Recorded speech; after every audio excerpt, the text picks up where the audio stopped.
Hello, everyone, and welcome back. Today we're looking at the RDF Advanced Dual Super Veritech Fighter. So this is an advanced dual cannon um, Super Veritech. Quite often you would see a single cannon over one shoulder, and then the other shoulder would be a standard booster. This one is a dual. Again, this is coming to us from rpggamer.org. And I don't know who the author is, the same one I'm guessing that did the other two that we have done. We do have a couple more, so we'll get through this and we'll get into this. So let's get into our write up here for all those that are not as familiar to the battle or the Robotech here. To me, I grew up with BattleTech, Robotech. Robotech was something that got me into anime originally. When way back then we call it Japanimation, uh, and it just dropped the J part and it's anime. Okay, so description here. This is a customized version of the advanced Super Veritech Valkyrie. Both booster pod missile launchers have been replaced with the double-barreled beam cannons, both of which can pivot forward in Battleoid soldier mode. As far as I know, this model never shows up in any of the series or the movie, but I found a pic online and thought it would be useful on here. So that's the reason why they had created it, and it is just wonderful. So let's get into what we have for our stats here. Um, to me, it's one of those things of this is a good start for us. At some point, I would love to bring BattleTech into our Star Wars universe, and seeing what they have here would be a good way to kind of start doing that.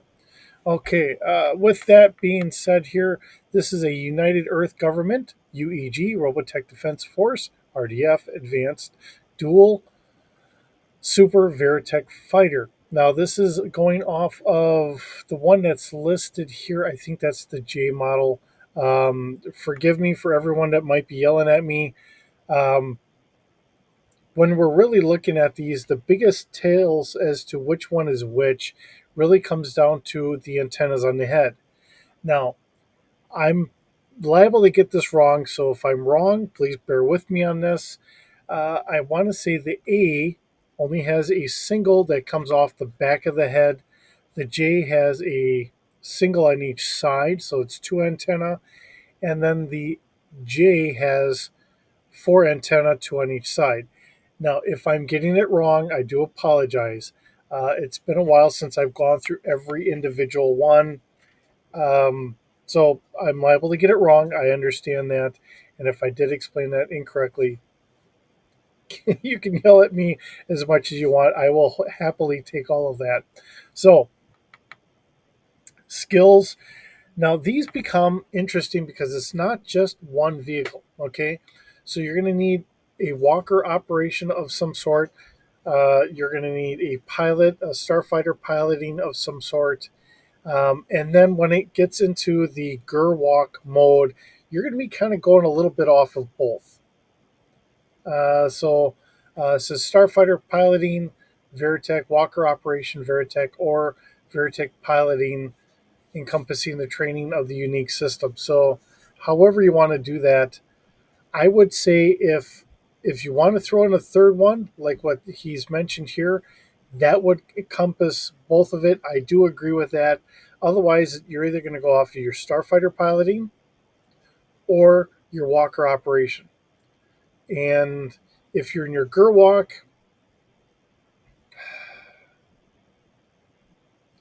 I would say you're probably going to use, depending on what maneuver you're going to be doing, because you can fly in a Gerwalk mode, so then you'd use your piloting.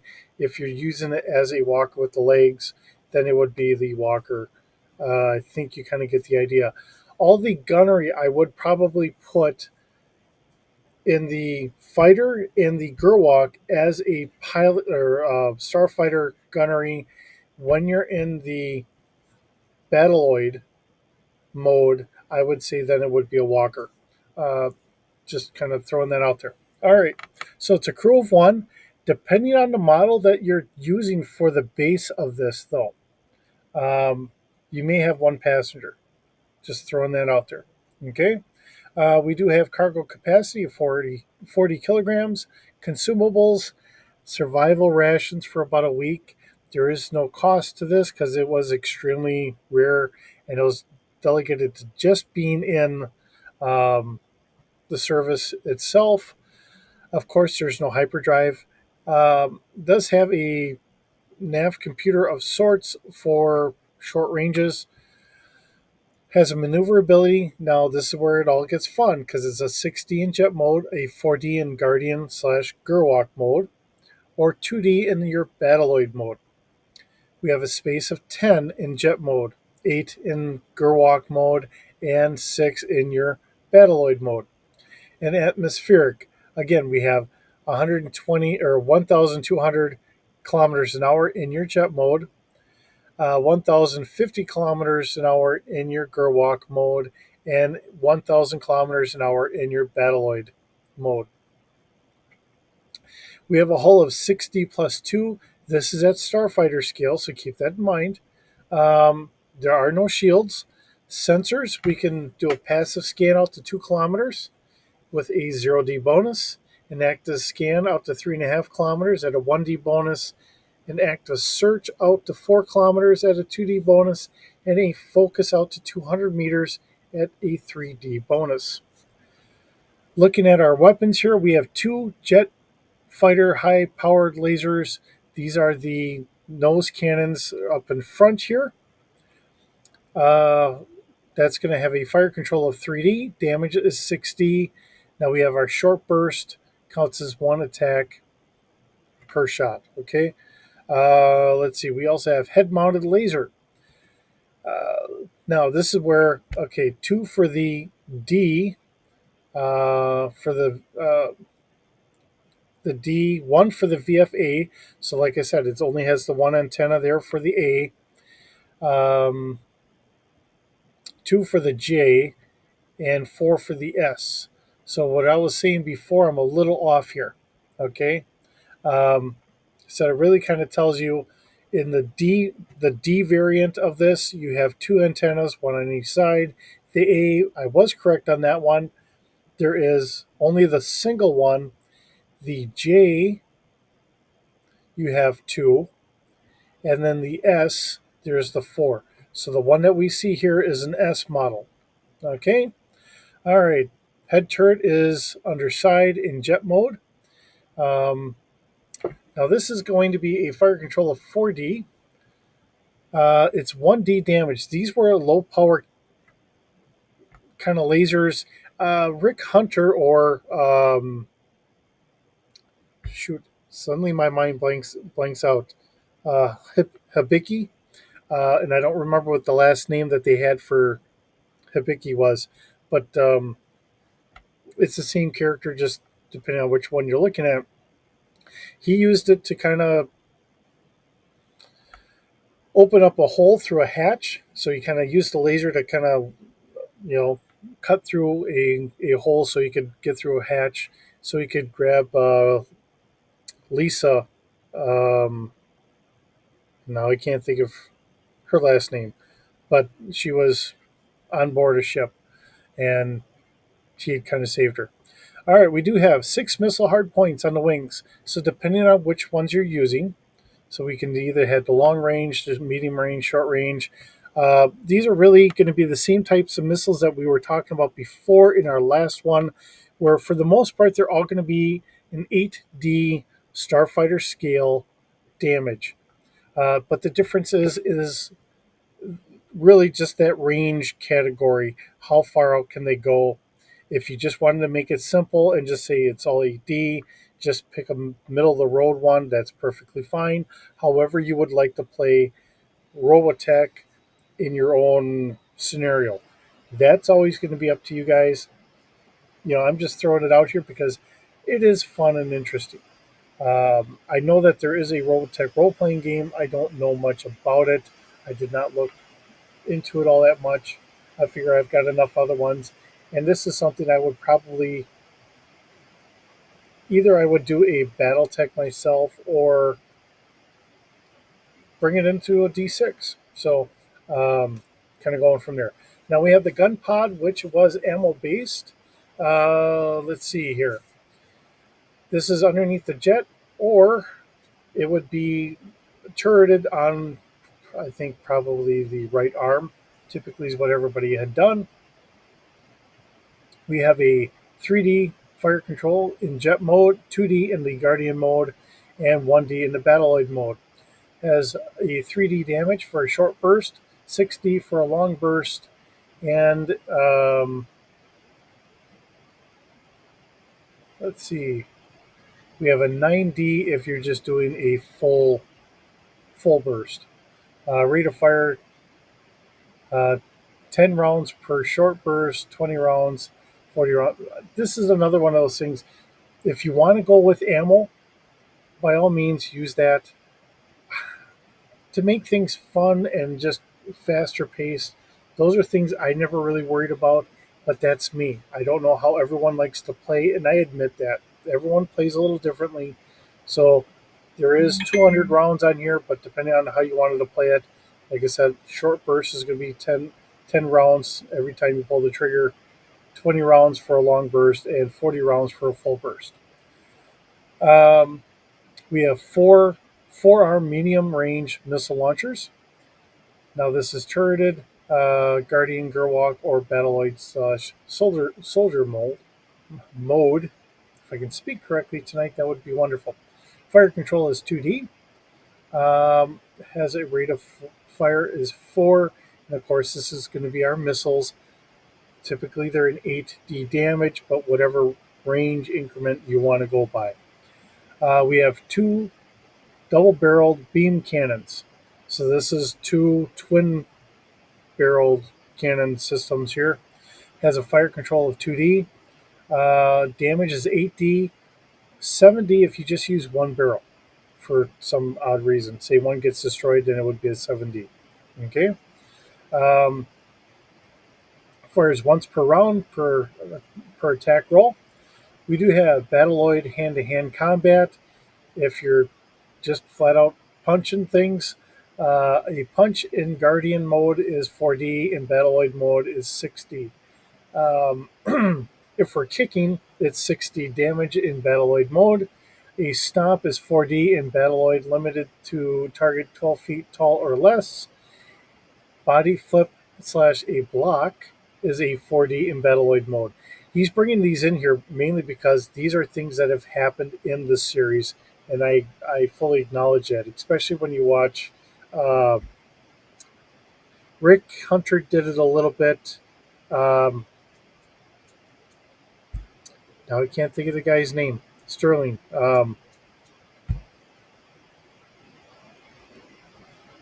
I can't think of his first name. But anyways, it's I know the last name is Sterling. Um, he was just phenomenal. He was a lot better than Rick Hunter, but Rick is our main character, and he got in beforehand, so he did outrank him at least for a while there. All right, Battleoid slash soldier mode. Me use all the pilots' own personal combat skills such as brawl or martial arts, brawling, parry, and the like. For the GU-11 gun pod or other acquired weapons of blaster type, even thrown weapons. Now, in the Guardian mode, Guardian slash Gerwalk, may use some of the same skills at half the skill dice except melee combat, melee parry, sneak, and thrown weapons. The Guardian mode may attack in hand to hand, but only to punch, brawl, or block an attack, brawling parry, as shown above. While the Guardian may lack much of the abilities of the Jet or Battleoid mode, it can hover in place.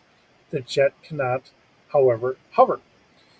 Perform vertical takeoff and landings, such as a VTOL, and skim across the ground at max speed.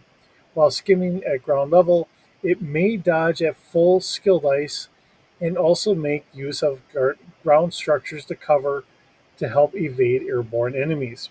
While in Guardian mode, the Veritech May also target walker scale vehicles with no penalty to the dice rolls, speeder scale as walker scale, etc., because of the increased stability in the mode. Other equipment that's being listed here at a fuel capacity with protoculture, micronized reactors, and science of robotechnology. It has a useful lifespan of 12 years, half that with constant use, so it can have a constant burn indefinitely for this period of time. So technically, you can run this for, say, 6 years just nonstop. So if you're trying to get from one place to another. Now, we do have radar. There are different variations. So there is a radar variant. It can go out, the radar can track up to 48 targets out to 200 miles. Motion detector, collision warning system, close range, 200 feet, 61 meters. Sounds an alarm and red light warns pilot of independent collision. Let's see, we have radio video communications, laser targeting system, combat computer, which calculates, stores, and transmits data, loudspeaker for external amplifies the pilot's voice, external video surveillance system. Let's see, telescopic optical enhanced range view, shoulder slash headlight, spotlight, hydraulic pilot chair in the battle mode. The head can be opened up and the pilot can kind of come up. There's an ejector seat in an emergency. The pilot's seat can instantly eject. There's utility arms, a set of small retractable arm shrouded in the right forearm to perform delicate work and effect repairs. Let's see, we have a self-destruct for last-ditch efforts, heat heat slash radiation shield that can go over the cockpit, independent oxygen and circulation system, a detachable pilot's compartment, which can come off of there and then be used as a life pod for someone else to take away. That's all in there. All the different things that have been done in the cartoon. So if you're a fan of the cartoon, I'm sure these are all things that hark back to watching the cartoon series. If you're new to this and you watch the cartoons, this is all things that have been done in the cartoons themselves. So it is very interesting, all the different things that we get to see here. So that is the grand view of the old girl. One that we don't typically get to see. There is the super armored version of this, which only has the one cannon. But yes, I have seen this picture before, and I think it's where he got this. This is the picture he got it from. Brought it into here. I think it's probably more of a fan made one. Whoever the artist was, it is very well done. It looks like a lot of the other artwork that we had seen from the time. I think that this may have been something that was done in Japan in their variation of it, but I can't say for sure. So just throwing that out there. But either way, it is beautiful to see this out here and presented to us. And all credit does go to the author that did this. Regrettably, I don't know who you are, but you deserve all the credit for this. I'm just the idiot that's bringing it to the rest of the world, and very happily so. With that, thanks for stopping by. It's always wonderful having you here. Hope you're having a wonderful day, and we will see you in the next video.